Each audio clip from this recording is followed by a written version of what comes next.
사도행전 6장으로 넘어왔습니다. 개역 성경 내용은 여러분 가지고 계신 성경으로 읽어보시고요. 제가 번역한 내용은 제가 읽어드리겠습니다. 참고하시기 바랍니다. 1절부터 2절까지 보겠습니다. 그러므로 그날에 그 제자들에게 이것들로 증거하고 있다. 원망하는 원인이 증거하고 있다 이 말이에요. 이것들은 그럼 뭐냐 그러면 그 헬라 말을 사용하는 사람들이 그 히브리인들을 향하여, 그러니까 헬라 말을 사용하는 사람들이 히브리인들을 향하여 원망하는 내용이 증거하고 있다. 왜냐하면 그들이 무시되기 때문이다. 그날의 그 구제 자신들의 그 과부들이, 그러니까 헬라 언어를 사용하는 그 과부들이 히브리인들에게 무시되고 있는 것에 대해서 이제 원망이 증가하고 있다. 이런 내용입니다. 우리가 지금 6장에서도 집단 이기주의에 대해서 좀 이야기를 했어요. 이 집단 이기주의, 이 앞에서 지금 5장에서 이야기한 집단 이기주의는 뭐냐면 유대인들에 대한 그 제사장들, 유대인들 중심으로 해서도 제사장들이죠. 그러니까 유대에서도 기득권, 그 사람들이 새롭게 개혁되어도 나오는 예수님의 제자들을 향하여 이제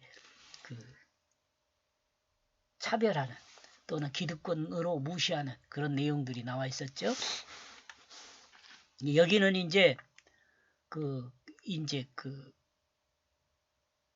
예수를 믿는 사람들, 그러니까 유대인들은 성전 제사와 율법을 통해 한 구원을 이야기하는 사람들이었고, 제사장들요. 근데 이제 예수 그리스도를 믿음으로 제자들에게 교육받은 사람들은 예수를 믿음으로 구원받는 사람들이죠. 이 사람들이 이제 예수 공동체라고 할 수 있고 그리스도인 공동체라고 할 수 있는데, 그 공동체 안에서 또 다른 이기주의라고 봐야죠. 히브리인들 자신들. 근데 이제 원망하는 이 헬라 말을 쓰는 사람들도 사실은 흩어진 유대인들일 가능성이 많거든요. 히브리인들요. 근데 이제 이 사람들이 언어를 그렇게 사용 안 한다고 해서 좀 차별을 받는 것에 대해서 이 불만을 가진 거죠. 원망하는 소리가 들리는 거예요. 이기주의로 드러난 거죠. 헬라 문화권에서 살던 유대인들이 예루살렘으로 와서 히브리인들과 한 집단이 되어 삶을 공유하는 과정에서 발생하는 일입니다. 분명 하나의 공동체가 되었는데 헬라 말을 사용하는 사람들이 구제에서 무시되는 일이 발생했습니다. 여기 헬라 말을 사용하는 과부들이죠. 과부들이 구제에서 무시되는 일이 발생했습니다. 그러므로 헬라 말을 사용하는 사람들이 제자들에게 사실을 이야기하고 원망하는 말을 전달했습니다. 그리스도인 한 공동체입니다. 그리스도인은 한 공동체입니다. 우리 어느 교회나 다 성경을 믿는 사람들이잖아요. 예수를 믿는 사람들이잖아요. 그러니까 어느 교회는 구원을 받고 어느 교회는 구원을 못 받는다. 그 말도 안 되는 말이잖아요. 그것은 다 그리스도 공동체거든요. 근데 지금 현대 우리 사회에 보면은 마치 어느 큰 교회는 구원을 받고 작은 교회는 구원을 못 받는 것처럼 이 작은 교회를 사람들이 가지를 않아요. 그거 뭐예요? 이기주의예요. 그것도 자기 중심을 생각해서 나와요. 옛날에 율법적으로 따지면 그 사람들도 그냥 죄 없다 할 수 없어요. 제가 얼마 전에 그런 이야기 했는데 한 1km 이내에 자기 생활권에서 예수를 믿어야 돼요. 그래야 그 삶이 다른 사람들한테 간섭을 받을 수 있어요. 예수 믿는 사람이 저따구로 하면 안 된다. 그런 말 들을 수 있어요. 저 멀리 있는 교회 가가지고 이 어떤 자기가 집에서는 저 사람이 예수 믿는지도 모르는 동네에서 살면 곤란하다 그 말이에요. 한 공동체는 공평과 평등의 원칙이 질서로 세워져야 합니다. 한 공동체라는 것은요, 공평과 평등이 원칙으로 질서로 세워져야 돼요. 원칙 질서로. 만약 공평과 평등이 편견과 차별이 되면 한 공동체로 세워질 수가 없습니다. 성경은 그리스도인 공동체 안에 발생하는 문제를 계시하고 있습니다. 그리스도인 공동체입니다. 이런 것이 있어서는 안 돼요. 왜냐하면 그리스도인 공동체라는 것은 예수를 닮은 사람, 말씀을 닮은 사람 공동체거든요. 이런 일이 있어서는 안 되죠. 사도행전 4장 36절에서 37절은 하나님의 주권을 인정하는 사람으로 레위인인 요셉이 등장합니다. 그리고 사도행전 5장 1절에서 11절에서는 외식하는 사람으로 아나니아와 삽비라가 등장합니다. 겉으로는 하나님의 주권을 인정하는 것 같지만 속으로는 자기 것을 가지고 있는 사람이죠.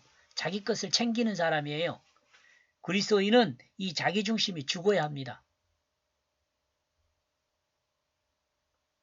세속이 마음을 가지고 있는 세속의 마음입니다. 세속의 마음을 가지고 있는 사람은 이 같은 삶을 살 수가 없어요. 세속의 마음을 가지고 있는 사람은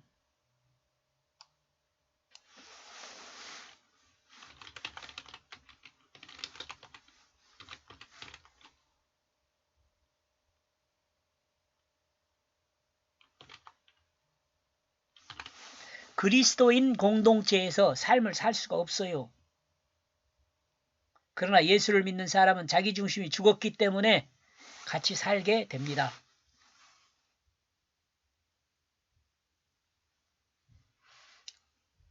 믿는 사람에 대해서 여러분 이야기했으니까 알겠죠?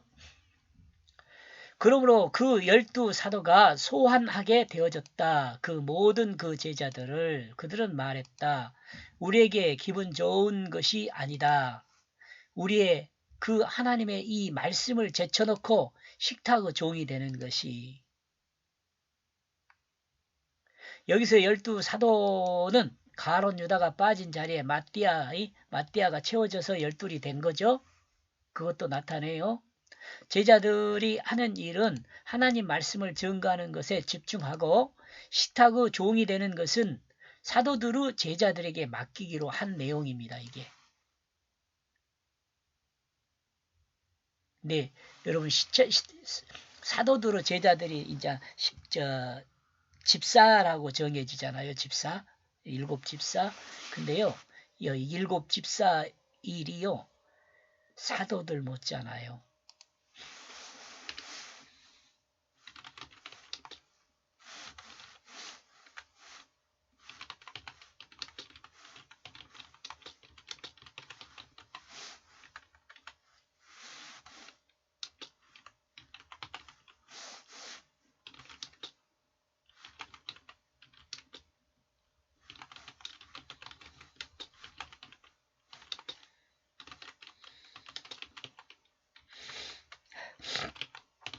뒤지지 않습니다.